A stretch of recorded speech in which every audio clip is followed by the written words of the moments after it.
Hi, it's Sarah Jane here from Natural Heating, and I'm back to you today with the Archer Challenger. Designed by James Archer, who also designed all the clock stoves. So this is one of the new kids on the block. It's been in my warehouse ready for me to do a burn video for about the last couple of weeks, and I just hadn't got round to it. But there was a customer in the other day, and she was looking for a new stove and nothing ticked the boxes. So we pulled this out as about, I really kind of need to burn it first. And she's like, if you like it, I'm having it, because I like that one. So I've only got a short window to video this, but I'm going to go and video it in Justine's house after she's had it installed, which is imminently. So today we're going to go on and do a test burn, and as long as it comes up to standard, as I'm sure it will, then you'll see it soon at Justine's. So what can I tell you about this? You're seeing it as much as me. I've not had a chance to pick this to death because it had to go in quick because it will be going out quick. So I need to balance my phone on my arm. Anyway, you're seeing as much of this stove as I have. I really haven't seen much of it. I opened the box and the first thing I saw was a bag of straw. Yeah, real, like you'd put in your bunny rabbit's pen. They're obviously made in James's farm. And yeah, as packaging, he'd stuffed it full of a bin bag of straw. That did make me giggle. But this is a true British-made product at a small artisan type scale. And even the packaging shows that. It was just awesome. It lit me up and made me giggle. I love James. James is just great. James is one of those industry standard type people that is right up there on a pedestal.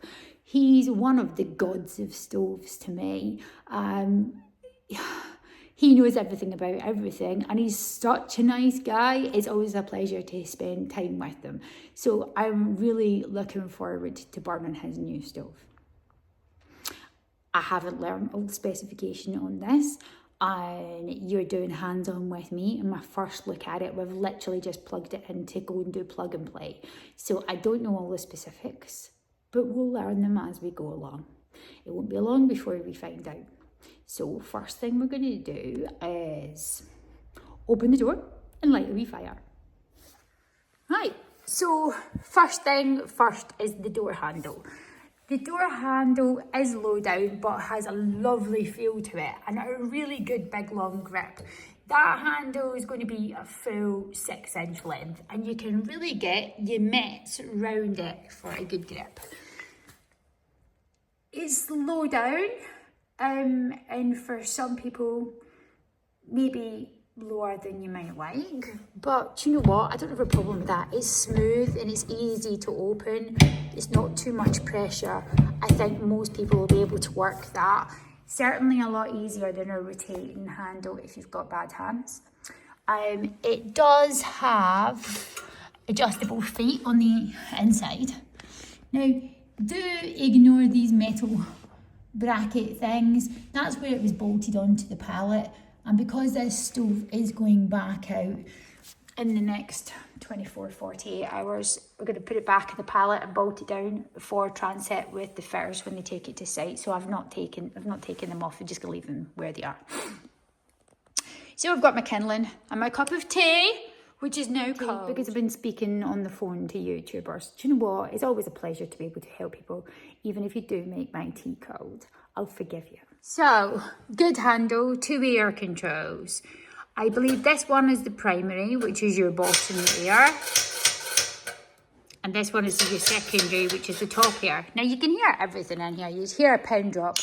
There's no soft furnishing. There's no anything. It's dead echoey, dead noisy. So, when we open the door,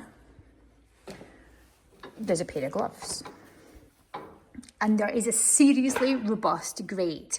Now, this grate is really thick and heavy, typical of the same type of grate that James puts into clocks.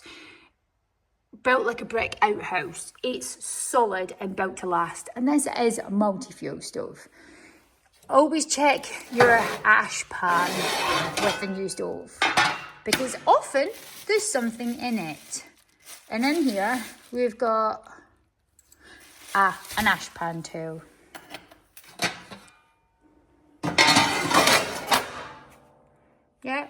works fine.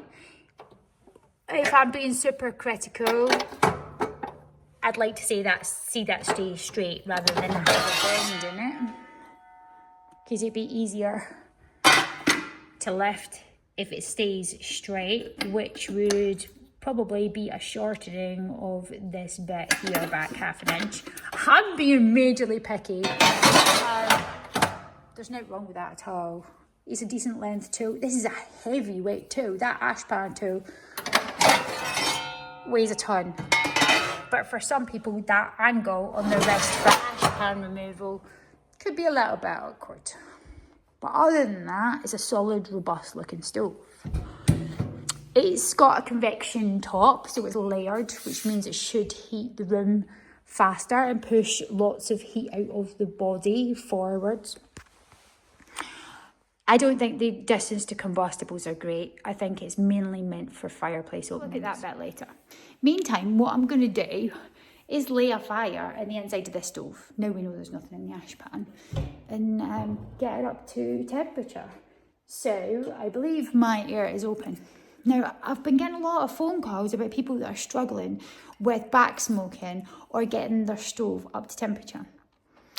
At the moment, we've got a lot of cold weather. We've either had rain or we've had really cold weather and frosts. And when it's really cold out, don't forget, we've got a whole cold chimney full of air. We've got to push all the cold air up and out the top of the chimney without allowing a pressure drop to get the best performance to get that stove to pull. Otherwise, if your initial lighting fire isn't big enough or doesn't get hot enough quick enough, what happens is you're going to open that door to put another log in, even though it's still burning, and there's still cold air at the top of that chimney. So the cold air is going to push the hot air back down and out the front. So we need to clear the pocket of cold air. It's called a cold plug. We need to clear the cold air and really give it enough pressure and push without letting it drop to get the cold air out. So instead of 2 small logs in the bottom, we're putting 4 in these weather conditions. This is about as big as I like to burn. See how big that is? For an initial fire, I would say that is about 50mm by 70. If you want me to go and get a tape measure, we can, because it'll be right. So I would say that's about 50 by 70, but no bigger than that. Even 50mm or 2-inch square is ideal. We're going to put 4 in. We're going to put 2 on the bottom, and then another 2 across, and then the kindling pile. And I know that it sounds an excessive amount of fuel, but it's not, because it's not even a kilo of wood. I've just got to get them stacked level, so my kindling goes in level. It's not a lot of wood at all. But what we're trying to do is, what is on the bottom is going to break down and become your hot red ember bed layer. So as that burns down stage by stage, once we've got that door shut and that fire started, we don't want to be opening the door again and letting the pressure drop to reload. We want this fire to stay going long enough to push all the cold air out the chimney. If you've only got a short chimney, it'll obviously heat up faster. But the bigger and the longer the chimney you've got, and the colder it is outside, or if your flue system's outside, then the longer it's going to take to get up to temperature. So don't skimp on your first fire, and don't skimp on your kindling. So I'm going to put in my kindling on top, and I always use about 9 to 12 pieces of kindling. There we go. Jenga pile. And I use these quick fire lighters. We keep them in the shop, and they're £10 for 100. Only use 1 at a time. They're ever so good. The Scandinavian, and they come in a cellulose packet, and you just light the packet, and these are pure gold.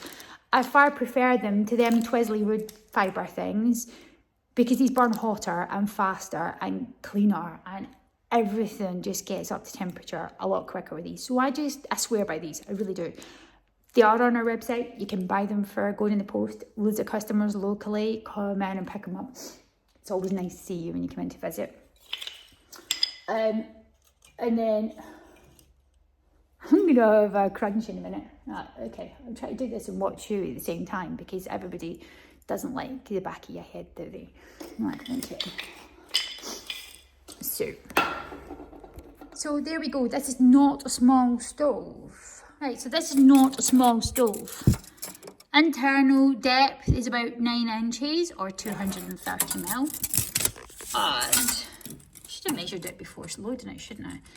And internal width is 400 mil or 16 inches.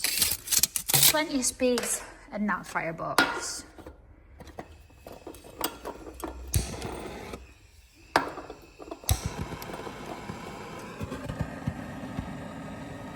And I'm just gonna light that fire lighter.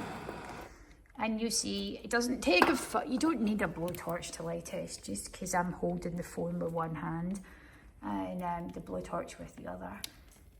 Door's still open, that's not a problem. We're waiting on that fire just starting to catch. So my fire lighter has got straight away, and we've got a good flame in there. See how quick that catches.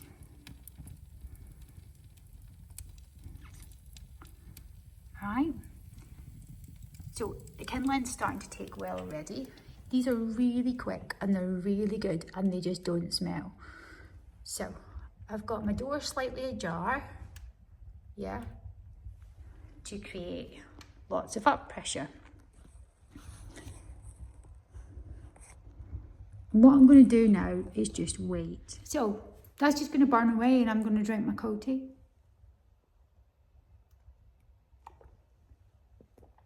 But you're literally seeing this real time at the moment. I've not cut any of this.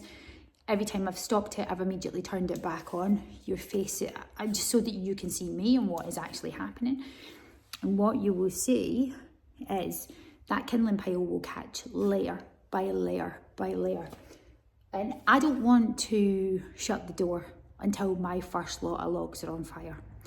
Once my first lot of logs are on fire, I can be damn sure that the second lot will catch on fire and there's getting enough pressure and enough draft that my whole fire is caught.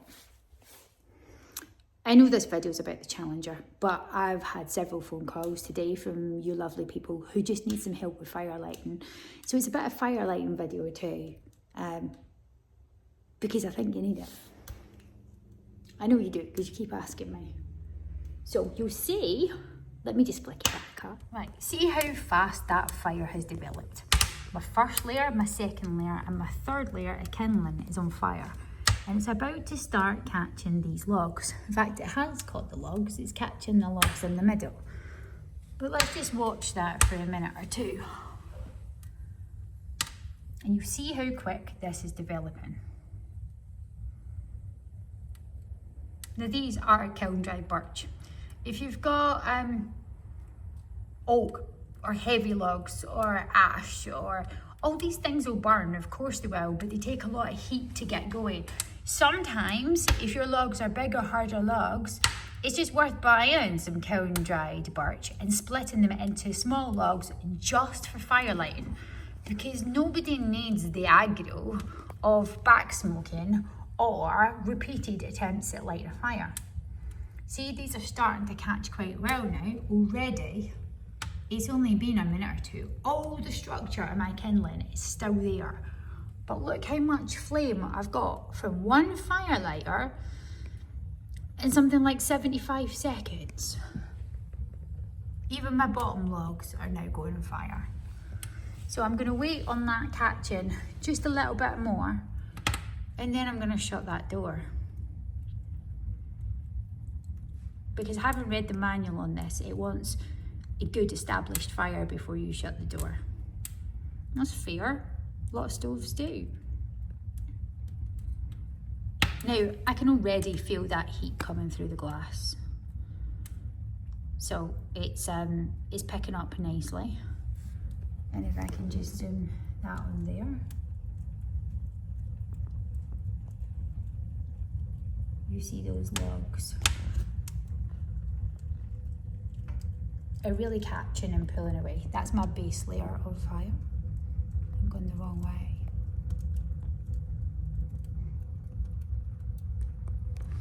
So they're all catching quite nicely. So I think I'll now shut the door. Instantly, do you hear the difference? Do you see the difference?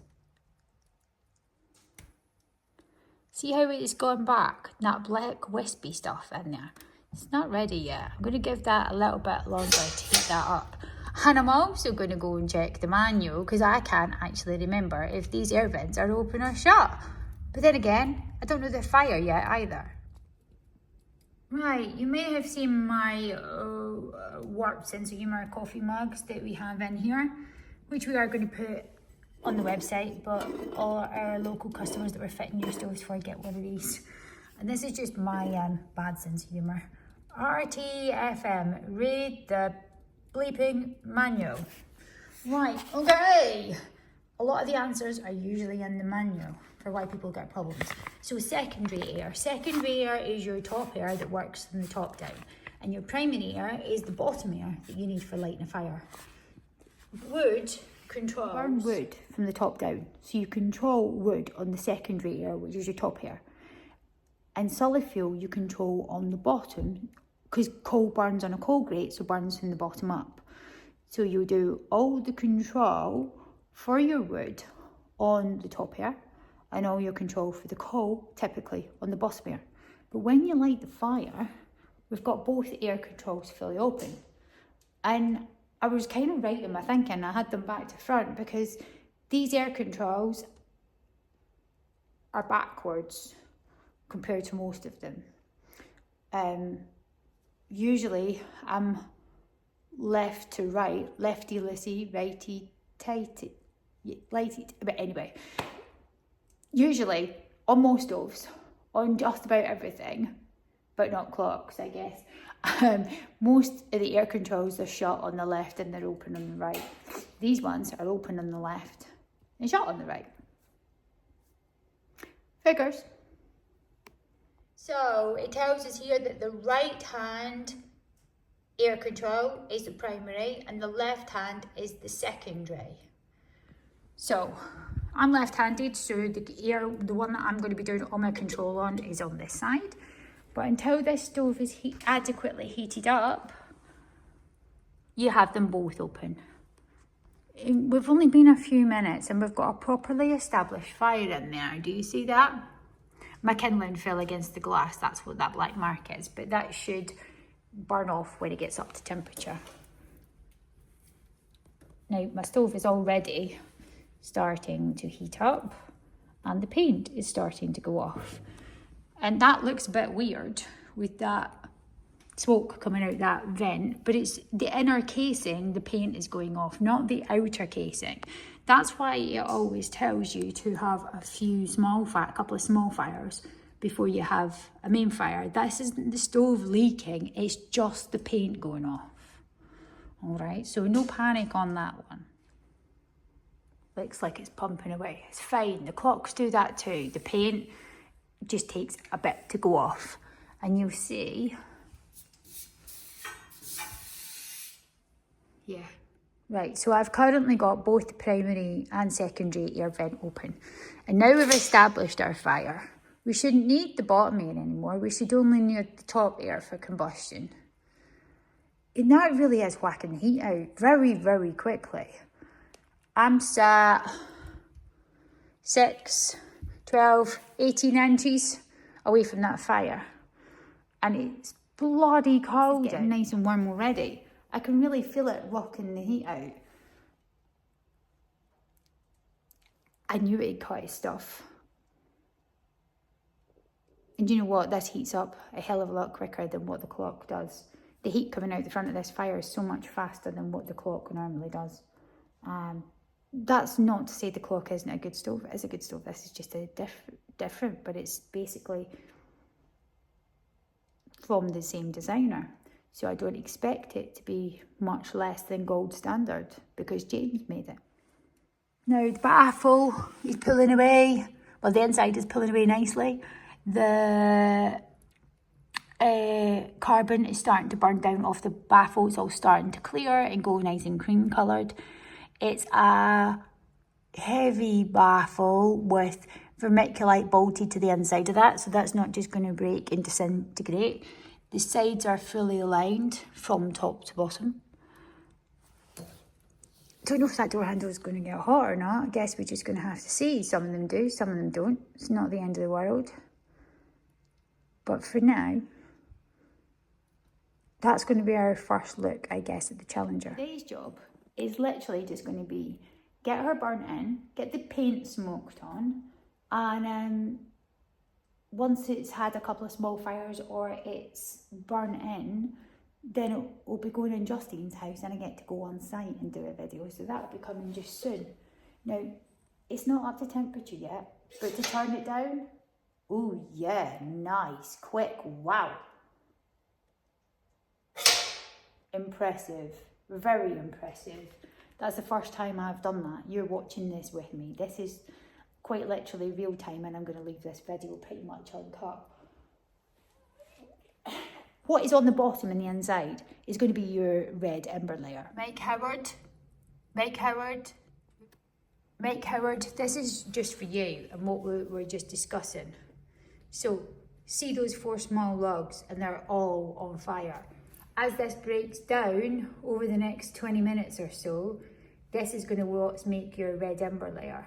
And we don't really want to open that door until we've cleared all that cold air out that chimney and you've got red ember. After that, when you open the door and put a log in, that chimney should be preheated and stop giving you that smoke back issue that you're getting currently on your Sudbury. I think that your chimney's just not at temperature, so give me a call tomorrow or whatever and let me know how you're getting on. We'll work through that for you. But yeah, these are going to be 1695 RRP. It's a solid, well-built made unit in the UK.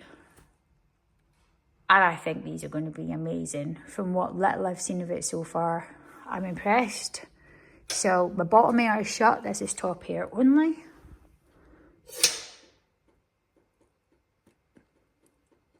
Stupidly reactive. I'm guessing that there's no DEFRA screw in this yet, because I wouldn't have expected it to shut that far down without the DEFRA catch in it, especially when this stove is nowhere near temperature. Nowhere near. But it's got blinking good control. Right, just a quick one. It's 30 minutes exactly since I started filming this video tonight, having never lit one of these before. I can already tell you, it's blooming fantastic. I like it already, and I am really looking forward to doing an on-site video on this and exploring and pulling it all to bits and seeing what it can fully do. The heat coming out of it already is just brilliant. It's fully up to temperature. There's zero smoke coming out my chimney. That is still its first initial burn. It's the logs, the small logs, which were only 2 inches square-ish, are now just about to start breaking down a bit. The door handle is currently still cold. It's not really fully heated up, but it's welling out the heat. And it's beautifully clean. Apart from the bit where I dropped the kindling on the front of the door. Just prime it. My chimney's hot already. There's no smoke spill out of that. We've got that chimney up to temperature nice and fast. I am so looking forward to doing the burn video in your house on this Justine, because it's just a smashing stove. Even already, I'm in love with it. James, when we get an 8 kilowatt, I want one. I need a bigger, wider one, please. So for tonight, I'm just gonna let it bake the paint on, have a wee break, settle itself down, and I'll relight it again later. Either after I've been to the pool for a swim, or tomorrow morning when I come in. See you later.